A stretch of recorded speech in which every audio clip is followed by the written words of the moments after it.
Yes, we can see your screen. You can go ahead. All right. Okay, I just want to give some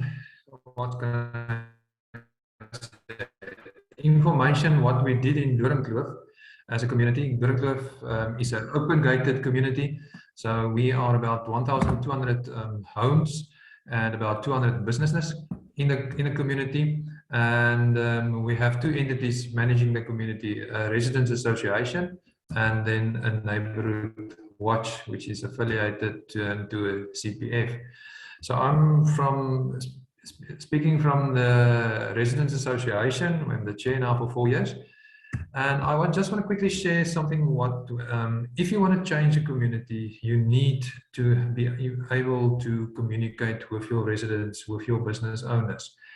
So first of all, I just want to quickly emphasize that you must be able to define your community. So you can do it via geographical areas, meaning it's like a suburb or maybe a CPF area or a neighborhood watch area. Or you can also group like-minded people together. And that might be a same ethnic group or a religious thinking or a family group or maybe a lot of preppers. They can be different people. So you need to define the people that you want to talk to, because that will set your strategy on how you're going to implement all your communication channels. Then just actually a no-brainer. Why do we need to communicate? But in essence, it's to connect your community members with each other, and also in some cases with a broader community or the world out there. And your communication strategies creates a sense of community, and that is the big asset that I think we currently have as a Doringkloof community. Is we have a great sense of community. So the people are working together. There's not just the high walls and barriers between each other, but they're working together. But also then, in terms of when there's disasters or any type of emergencies, you need to be able to communicate with your people. And if you don't have the means set in place beforehand, you're going to battle to get that in place during a disaster, because then a lot of things are running haywire.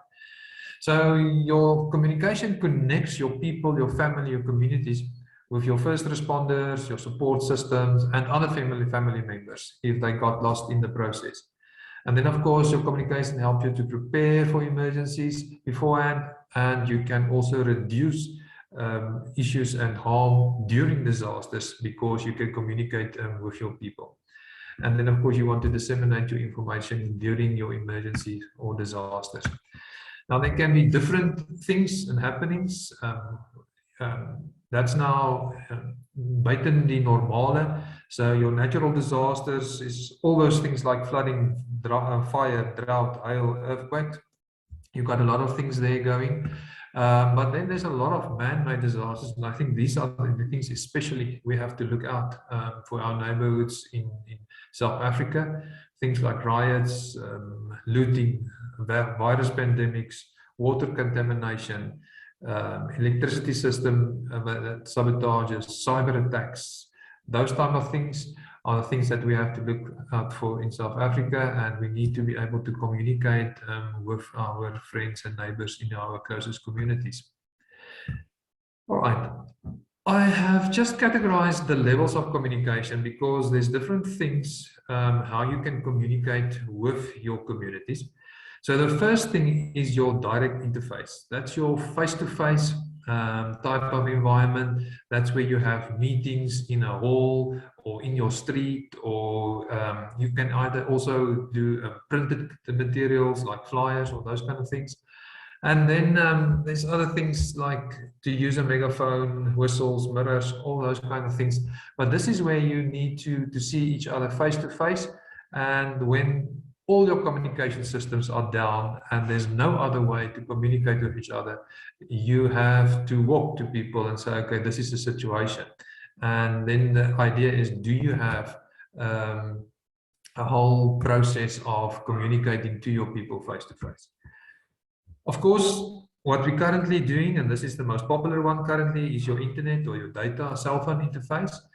This interface works through your cell phone towers. And this is where we normally phone people, or we talk to them via SMS system. SMS systems are still very popular. Our hit rate in Doringkloof is around about 95% of our people open the SMSs within 5 minutes. So, and that's on a database of about 2,300 residents that we've on that system. And then we use a lot of apps to communicate to our residents. There's a Facebook page. WhatsApp is actually at that point in time the main app that we use to communicate. Of course, there's Telegram. A lot of people don't like to be on Facebook and WhatsApp, but they use Telegram. And then on the lesser side, some people use Zello. That's more for crime-related aspects. And then, of course, we have our website. This is where we put all our information. If people want to download information, if we had a meeting and we want to put minutes out there, if we have emergency plans, or everything is available on our website, doringkloof.net. And of course, we have an email database also. It's important to mention here that you need to have a residence database so that you can know who's living where and what are their contact numbers. Because if you're going to make use of an SMS database or an email database, you have to have a central database where you're pulling your information from. All right, thank you. So as I said, currently we're using the radio interface in Doringkloof. We have a repeater in our highest building, and you can either talk to each other via line of sight or via the repeater. So everyone in our Doringkloof community can talk to each other via a radio.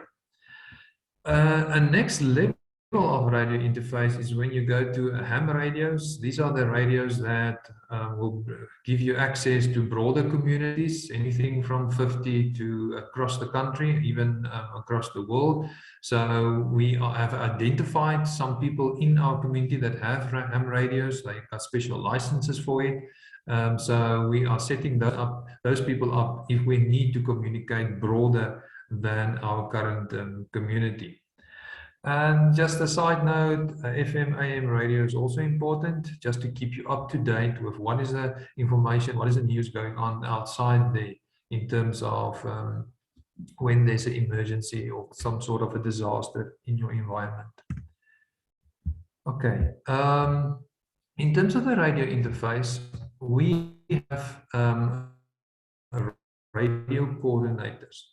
Now, our radio interface or two-way radios are the backbone of our community communication in terms of emergency. We have radio coordinators managing this radio station or radios 24 hours a day, 7 days, and we make use of a virtual control room. So we don't have a specific place where someone goes and sit for 24 hours. People just hand over each other every 8 hours. They hand over to the next shift coordinator and they take it over at their home. So they just on the radio say, I'm handing over to Iaan, and Iaan take over from his house for the next 8 hours.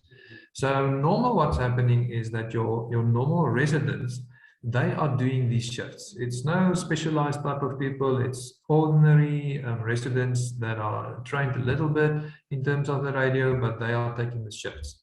So the residents in our community, they call into the radio coordinators, and then the radio coordinator will dispatch the information to the relevant parties, the CPF, SAPs, the emergency people.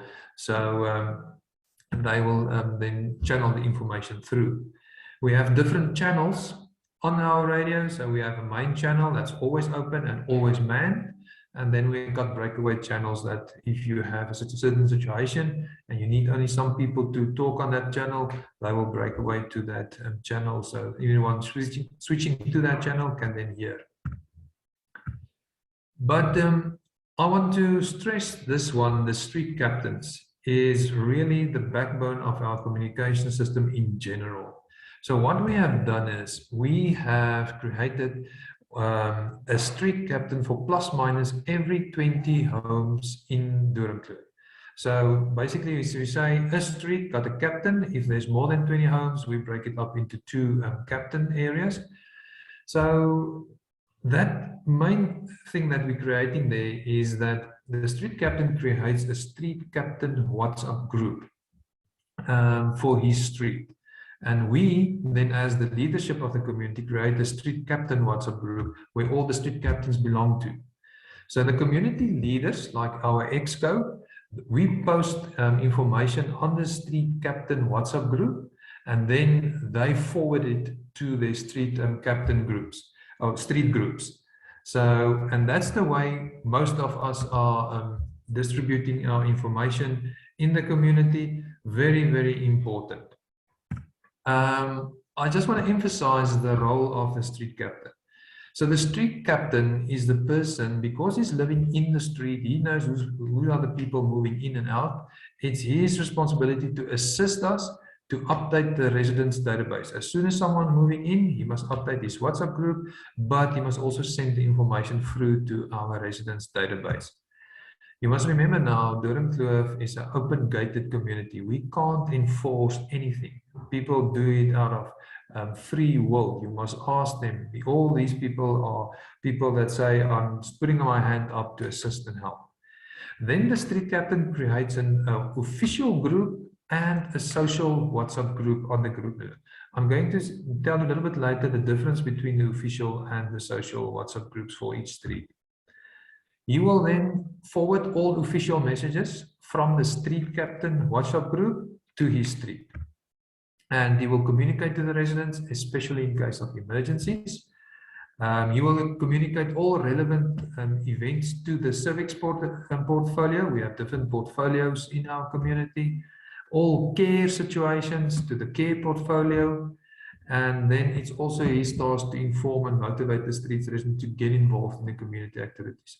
Remember, it's always, you will know, if you work with people that are volunteering, the big thing is to get them involved. And it takes time and effort and ongoing effort. They also organize social events like street braais or those kind of things, just to break the barriers. And he must also try to appoint a 2IC, a second in charge in his street, so that if he's not available, that the second in charge help him. And we really ask our street captains that they must have a community radio. So if our cell phone towers are going down and we need to communicate with them, that they can talk via the radio. And also the radio is our first line of response in terms of when there's crime or emergencies, because we're always saying your information must travel faster than the crooks. And that is why we use a radio.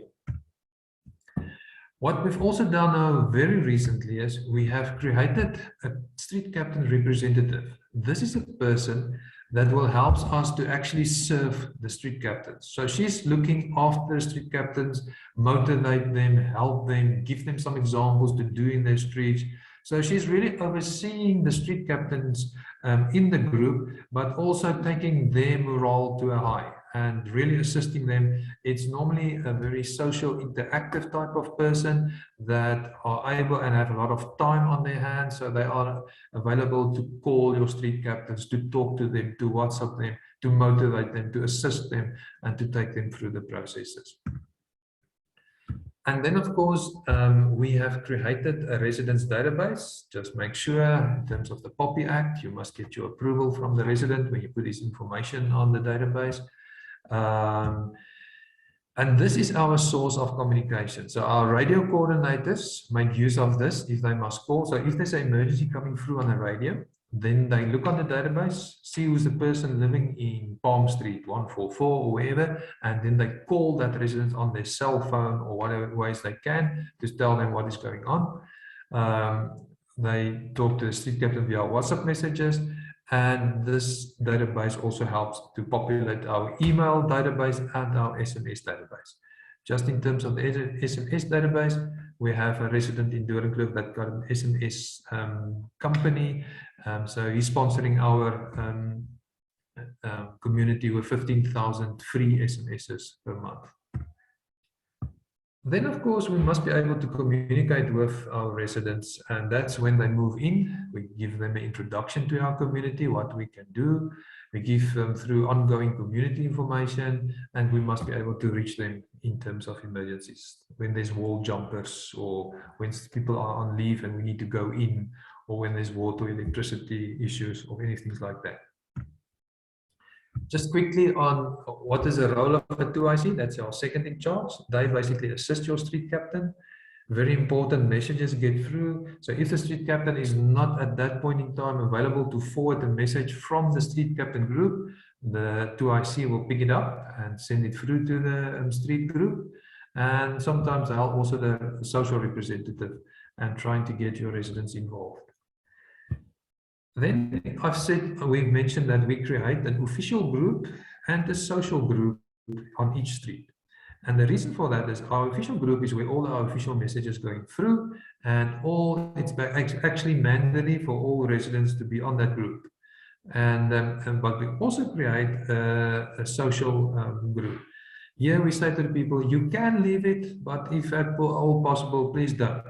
This is the place for the social chats, where the street people market their businesses, they put their unwanted items on there, they congratulate each other with birthdays, with newborns, when there's some deaths in the street, and they're sharing some jokes. So this is really a social group, and the big benefit of this is you will always find in the street there are people that socially and they want to talk. So they're going to misuse your official group and people will jump off. So what we do is, as soon as people go on a social matter, I immediately say, please just move to the social group and chit chat on the social group. So you have a place for them to voice themselves socially. This is just for you an idea of what we have created, WhatsApp groups that we have created in Doringkloof, and how we are trying to get people involved so that they participate. So I'm going to mention it just on a high level. You can afterwards read through the slides and go and check the aim of the group. But we have our official groups, we have our street groups, then we've got our street captain group, there's a non-chit-chat group in Doringkloof. Then we have a broadcast 1, 2, and 3.